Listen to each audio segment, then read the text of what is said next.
Then may God grant us the perseverance and good humor to look at the year ahead. Amen. I'd like to start today just with a moment to center ourselves. So I invite you to be comfortable wherever you're sitting.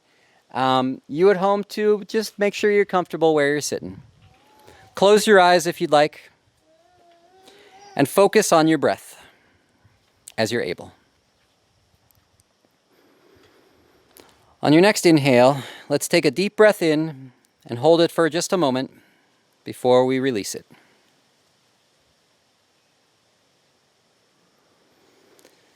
Another breath in, hold for a moment, and release. I invite you to continue focusing on your breath as you hear these words. You are at St. Luke. You plan to be here until at least 12:30, and you will be done by then. But until then, all you must do is breathe. Here you only need to be present. Feel your breath as it enters and leaves, and know that your responsibilities and obligations will be waiting for you at 12:30.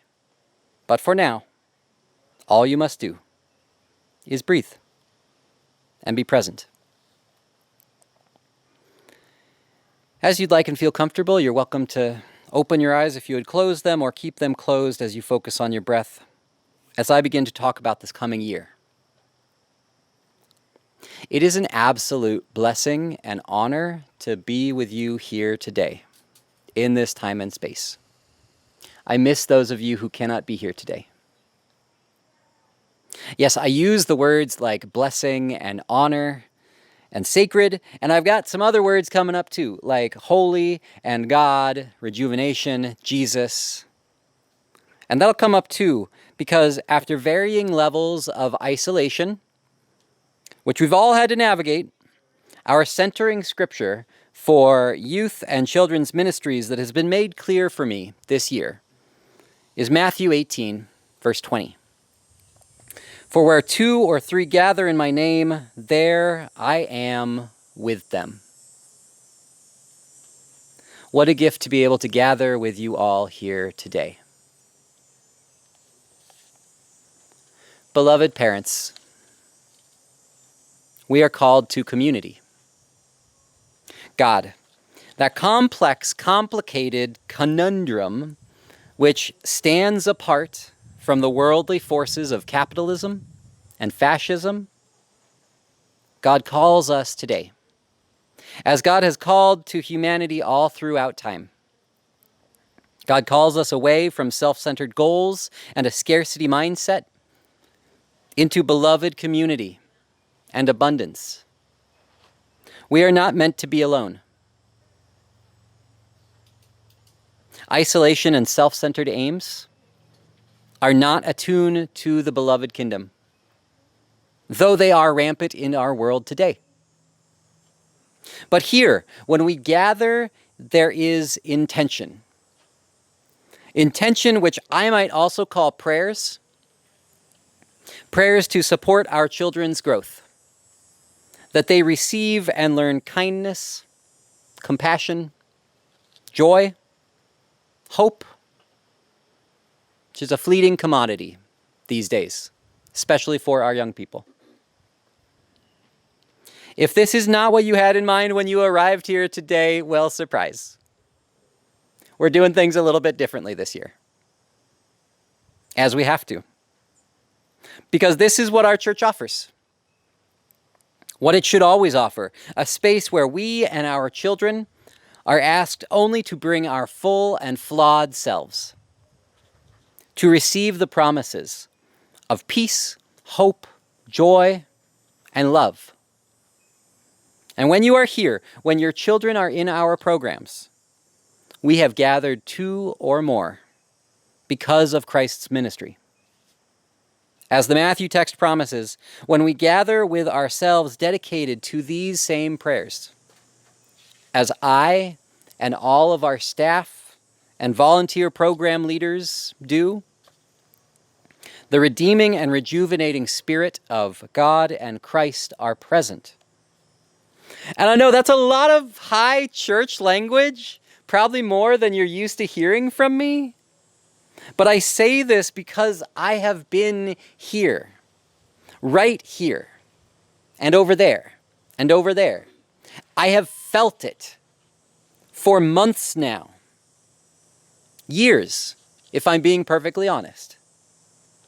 Yet before the pandemic, I confess that the hustle and bustle of the world prevented me from fully feeling it, from seeing it, hearing it,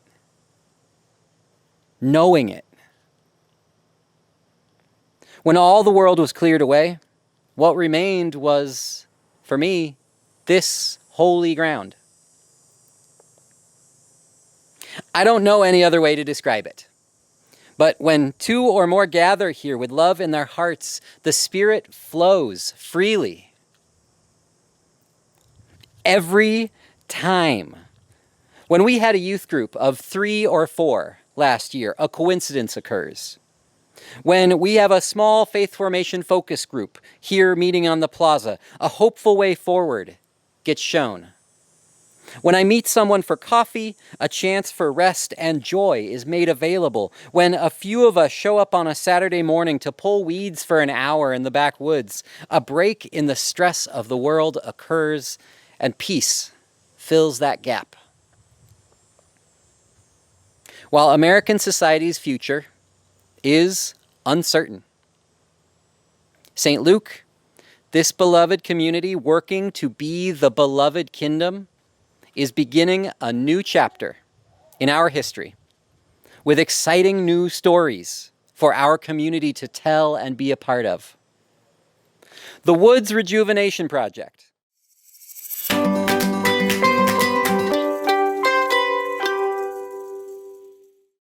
is one of these stories. It is well on its way. In only a few months, with the help of Sunday morning kids and volunteers, Saturday morning wider community involvement, and regular staff engagement, we've cleared the buckthorn and continue to root out other invasives, developed a plan and coordinating team, strengthened the nature trail, begun a labyrinth, and have expansive plans for cultivating a self-sustaining oak woodland experiential educational ecosystem where anyone can spend minutes or hours wandering through, learning about how to be a good steward of creation and of their own spirit. Additionally, this fall, we're launching a new indoor renovation project as well. This is hot off the presses. The St. Luke Community Kitchen will be announced and detailed at Adult Ed on September 19th. And Brennan talks about this in the September issue of The Challenge that's coming up, our monthly newsletter. But y'all get to have the first sneak peek at what's going on.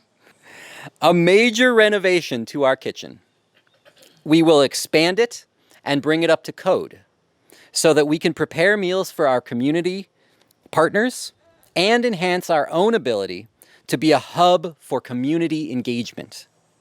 Enhancing not only our own ministries, but allowing us to better support our longtime partners in service, like Families Moving Forward, which we are planning to welcome back into the building in spring, COVID willing. The Minnetonka Climate Initiative, the ICA Food Shelf, the Division of Indian Work, and other newer partners like the Minnetonka Coalition for Equity in Education, to name one. Those are 2 new stories for us to tell, while we continue to discover new ways to maintain the life-giving programs that we've been running for years. Adult education returns before worship at 9 a.m. on September 12th. That's 2 weeks. And it will be presented as an on-site offering in the East Room upstairs, as well as being streamed online for folks who are unable to join us in person. Yeah, come on out.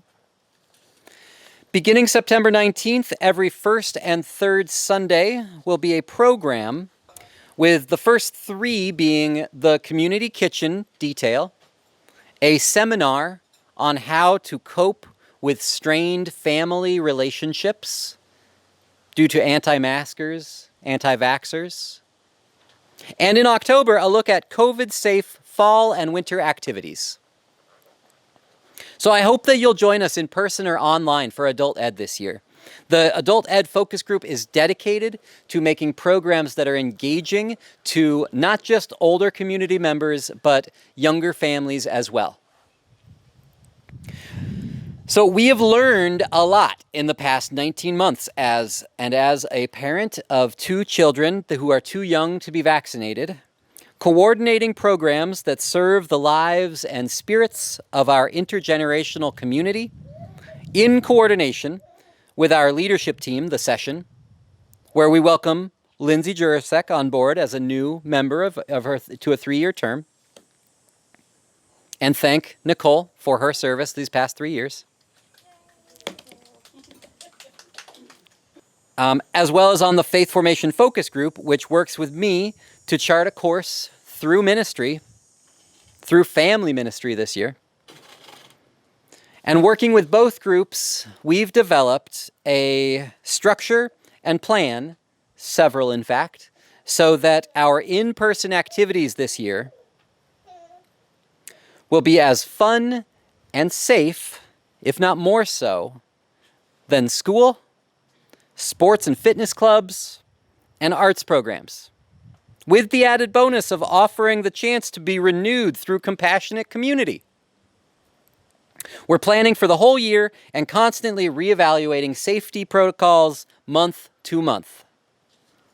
Current practices include, but are not limited to, all of our leaders being vaccinated. All programs for children and youth will be held outside, masking for populations that aren't vaccinated, physical distancing for all group activities, and requiring leaders and participants to stay home if they or someone in their house is sick. If you haven't heard these before, you've been living under a rock. We are taking all of them seriously and implementing every single one of them. And we'll continue to follow these the recommendations month to month. As we get into winter, we hope that we are able to be comfortably inside, where we will have hospital-grade air purifiers in every space we use, masking, and physical distancing. But if it starts to look like last winter again, with cases skyrocketing, we won't. As simple as that, we won't. And we'll pivot to new ways to stay connected. I had a lot of trial and error last year. I think we can do it better this year if we have to do it. But we're going to see how next month goes and then adjust as needed. Sunday is generally the day when we will host our programs, though we may experiment with a virtual Wednesday night program in the winter, around 5 p.m., to engage your children in virtual community while you prep for dinner. And I'm going to pause right there. Is that potentially interesting to anyone? Hands? Anyone potentially interested in a Wednesday night, 5 p.m. thing where essentially a video chat featuring interactive dialogue, stories, show and tell, other fun things? Any sparking interest? Maybe for kids? Yeah. For parents? Maybe no? Okay. Just checking. Cool. I appreciate that feedback. I just wanted to check before getting back into our in-person plans for Sundays. So the big program this year is Our Whole Lives, or OWL.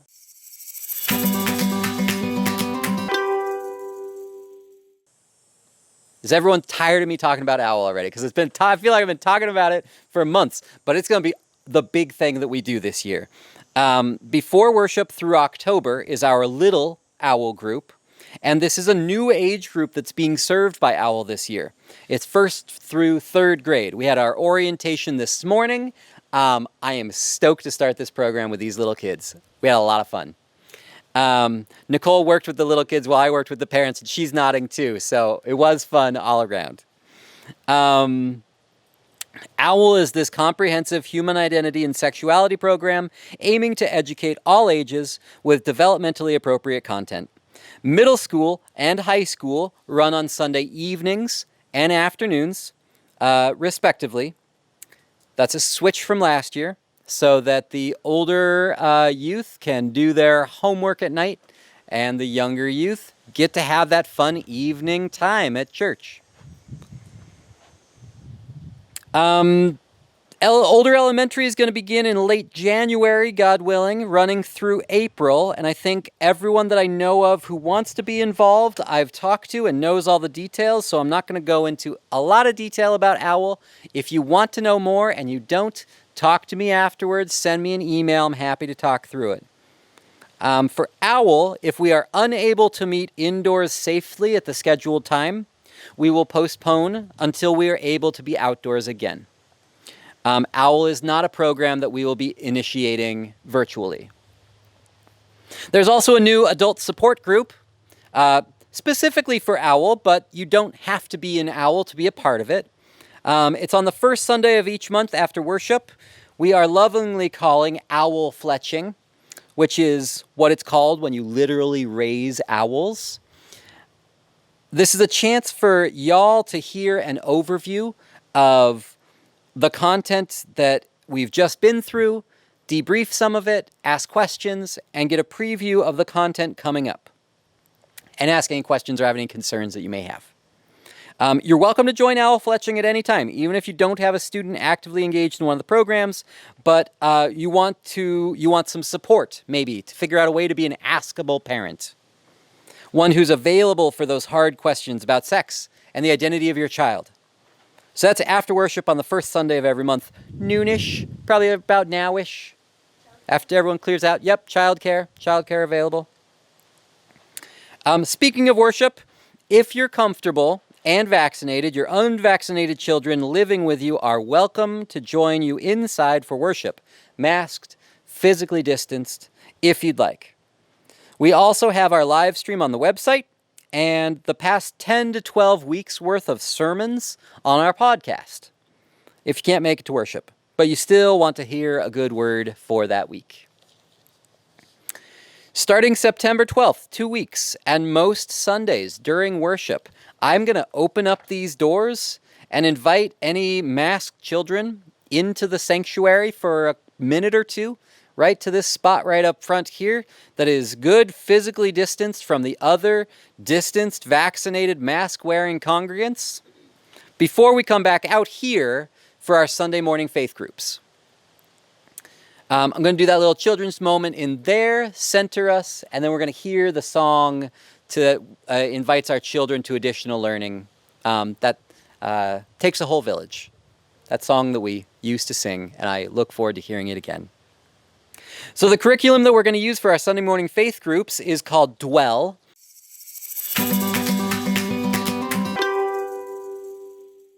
And you can find more information on their website or Facebook by searching for Dwell, D-W-E-L-L, or by, which is also linked on our website, stluke.mn. You can find that on the faith formation section, the children and family section. After our time with the children, we'll be marching out of the sanctuary, up this hill behind us here, and into the circle clearing to do some intergenerational ice breaking and introductions.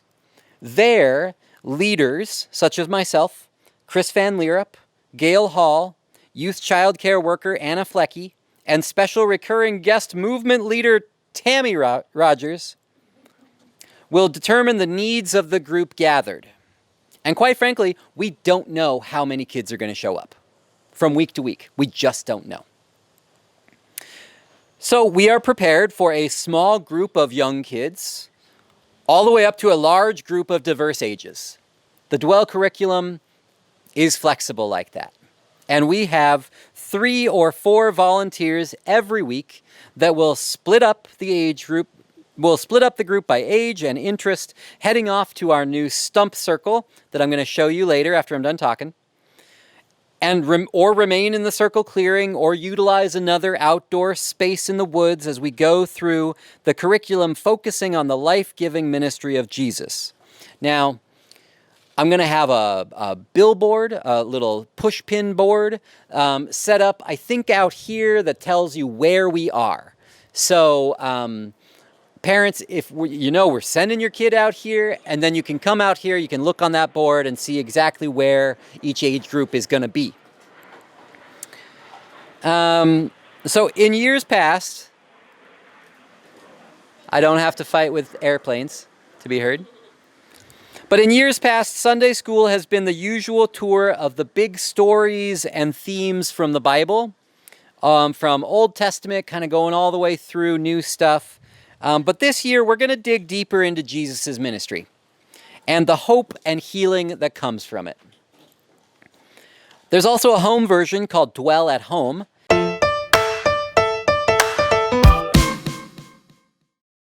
And if you're interested in faith and moral building with your kids this year but aren't comfortable bringing them in person or want to do something every week with them, I'm planning an orientation for Dwell at Home sometime in mid-October.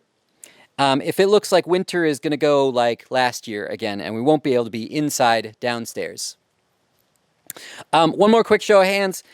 Anybody want me to make sure to let them know when that orientation gets scheduled for? Interested in Dwell at Home? Yeah? Okay. Okay, awesome. I will let you know for sure. Our other recurring program this year, Game Time. Youth games will return on the first Sunday, but a little bit later in the afternoon. Unless there's an owl session, in which case I'd like to offer an outdoor, off-site activity for youth on the first Saturday of the month, like a mini golf, or a bonfire and s'mores at someone's house, something like that. I've had folks volunteer to have a bonfire at their house and to have youth over, so I'm not fishing for volunteers around that right now. Though if you are interested in hosting something, please let me know. If we have youth interest, we may even be able to work with our native partners and paint a mural on their new privacy wall around the sweat lodge. These non-curriculum youth groups will essentially be based on the interests of those who show up for them.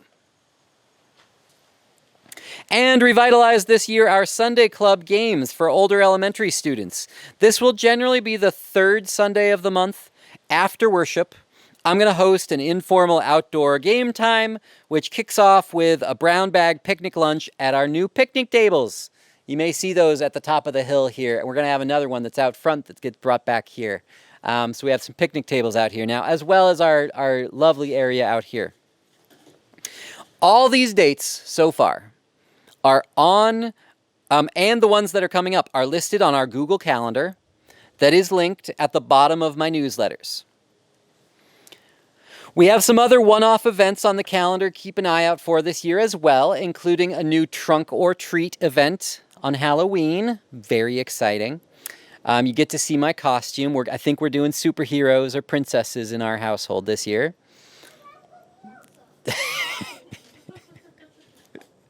I love her. A gift-making workshop on the first Saturday of December, either in person with recommended precautions of the time, or a virtual hybrid something with details in November if we have to, leading into Advent. The season celebrating the Holy Family.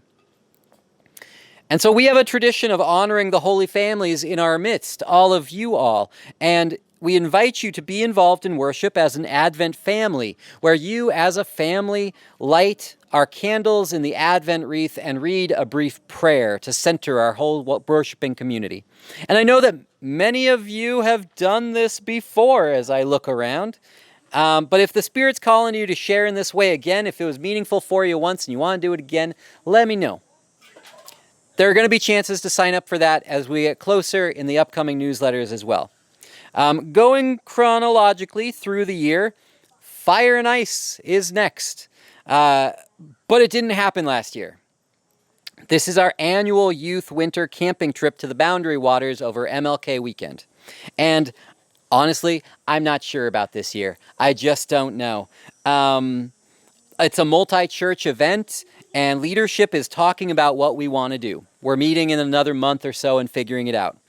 If it happens, I am fairly certain that vaccines will be mandated and masks would probably be worn indoors unless we see a sharp decrease. If we don't do it, well, I'm considering a day of winter programming here in our own backyard with a bonfire and fun and sledding or snowballs. Maybe I can get a Yeti out of retirement. He played a Yeti one time for it. Yeah, you got it. Yeah, it was all improv. It was great. So that's what we'll do if we recognize that it's just not safe to go back to what we were doing before. So then, come spring, you can look forward to an Easter egg hunt, Easter morning, right here in our backyard, as well as a Youth Sunday service on Mother's Day in May, and the program year wraps up with our youth kickball game. Whew, that was a blast last year. I had a lot of fun watching it. I need more volunteers to be umpires. That was a lesson I learned last time. But it's going to be so much fun. It's a big community party while we play kickball.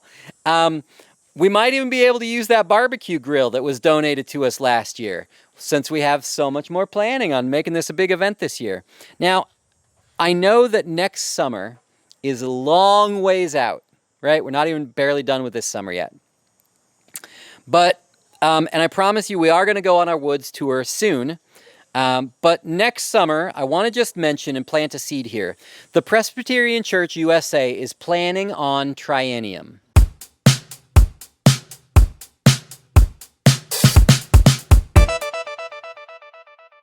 Next summer is triennium year. This is every 3 years this happens, and next year is triennium year. Triennium is for most youth a once-in-a-lifetime experience.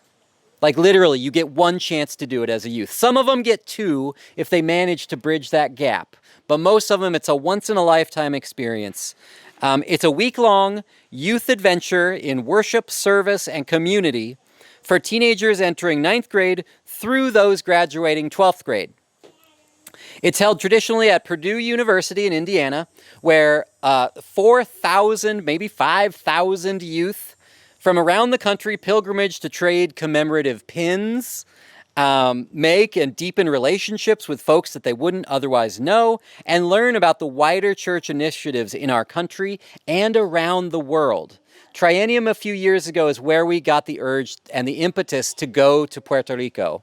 And we're still hoping that happens in the summer after, 2023. It's going to happen, I'm telling you. And that triennium, the teenagers just get a blessed week of Sabbath time where the Spirit moves in so many ways. And in 2022, next summer, the first time since 1983, it will not be held at Purdue. It will not be held at Purdue. In their unventilated, unair-conditioned, cramped dorm buildings from the mid-1950s. Will not be held at Purdue. It will be at the Indianapolis Convention Center, and guests will be staying in the surrounding hotels. This will be a unique experience that has never happened before in the PCUSA. So when we talk about once-in-a-lifetime opportunities, this year, more than ever before, it really is. We would go with the Twin Cities Presbytery, and I'm honestly not sure of any of the other details yet. They say like $500-600 is the registration fee, and that's all inclusive. I don't know if that will mean we're flying or driving or hotel. I don't know the other details. But those are coming. It's still a year away. I should know more in like November-ish. I personally hope to be able to go because it is such an amazing experience. And I hope that next year we are at a place where that is a responsible thing to do. A show of hands, anyone really interested in getting more information about that? So I make sure to, yeah. Okay, cool. Besides Triennium, summer camp at Clearwater Forest up in northern Minnesota, I'm sure will happen again. Mid-July is when I'll be a counselor there or a chaplain there, assuming that we are on a good trajectory, and details are coming up this winter for that. So that is a look at the year as a whole. If you didn't hear of something that called to you, if you want more for your particular age group, or you just want to plug in some way and you don't know how, grab me afterwards, send me an email, shoot me a text, and we'll set up a time to reconnect. I'll buy you a cup of coffee. We'll figure out a way forward. Because our church is a place where we can come brokenhearted or elated, frustrated or joyful, numb or passionate. All of the above at the same time even. We are complex people who have walked a long journey of navigating new schedules, routines, health practices, with the ever-looming call that many of us have already received about a known exposure. Youth especially are so much more aware and anxious this year than ever, and children pick up on that general anxiety as well. But this year we need not walk alone. I'm about to take your questions and lead us on a brief tour of our new outdoor spaces, but before I break, I have an invitation for you all. When you leave here, on your way home, I invite you to reflect on your time here today. Do you feel more grounded, uplifted, hopeful, at peace? It is my hope that the answer is yes, and that you know that these blessings are possible here every week for your children and for yourself. I pray that we can continue to carve out time to connect as two or more who gather to be a compassionate community, knowing that when we do so, the rejuvenating spirit of life will flow through the brokenness of our hearts, filling us with a renewed sense of peace, love, and joy, and hope. May it be so, dear ones, and amen. Those are my prepared remarks for you. How'd I do? What's the time? What are we at? 12:26. Oh boy, 4 minutes early.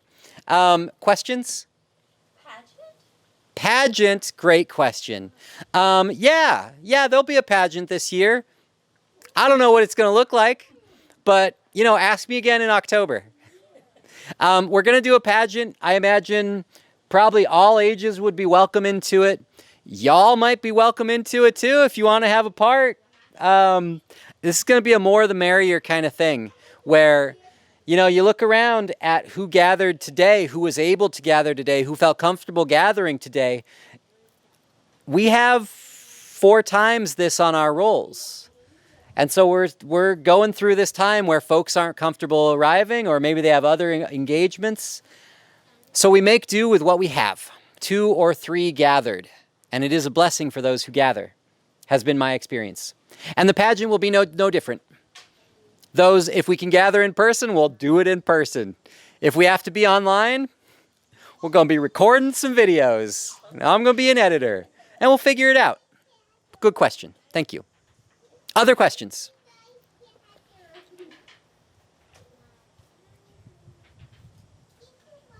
I summed it all up. Hey, you're welcome. Come on out, Amy.